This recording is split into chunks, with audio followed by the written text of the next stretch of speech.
आओ खेलें word maker. Word maker का मतलब है लफ्जों को मेक यानी बनाना। ये सरगर्मी ट्रडिजी फॉर स्कूल ऐप के लेवल 3 के राइटिंग सेक्शन में दिए गए गेस द वर्ड गेम से मुताल्लिक है। इस सरगर्मी में आपको नए नए अल्फाज बनाना है। अगर आप वर्ड मेकर में माहिर होना चाहते हैं तो ऐप में गेस द वर्ड खेलें। तो आइए खेलना शुरू करते हैं।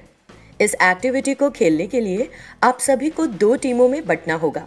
दोनों टीमें एक दूसरे से मुकाबला करेंगी। हर ग्रुप को एक लेटर सेट दिया जाएगा। दोनों ग्रुप्स का लेटर सेट एक जैसा होगा। इस लेटर सेट की आप चिट्स बना सकते हैं या ऐप में से देख सकते हैं। दोनों ग्रुप्स को ऐसे अल्फाज तलाश करने होंगे जिनमें इन्हें दिया गया लेटर सेट शामिल हो।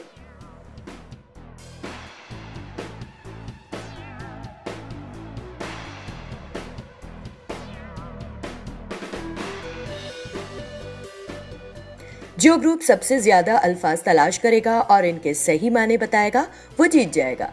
GUITAR गिटार, SAROD सरोज, दोनों ग्रुप्स तलाश किए गए अल्फाज को पढ़कर एक दूसरे को सुनाएंगे और साथ में हर लफ्ज के मायने भी बताएंगे।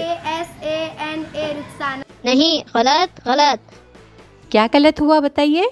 रुखसाना नाम है, नाम अलाउड नहीं है। वर्ड बनाएं। RAIL rail, FAIR fair. अगर आपको कोई ऐसा लफ्ज मिलता है जिसको आप नहीं जानते तो इसके मायने तलाश करने की कोशिश करें। CAR car. ये एक्टिविटी आपको नए अल्फाज से पहचान करवाती है जिसकी वजह से जखीरा अल्फाज और तलफ्फुज की सही अदायगी में आपको मदद मिलेगी। इन्होंने 4 वर्ड्स बनाए और इन्होंने 7 वर्ड्स बनाए। बताइए कौन सा ग्रुप जीत गया? स्ट्रॉबेरी। इनके लिए जोरदार तालियां।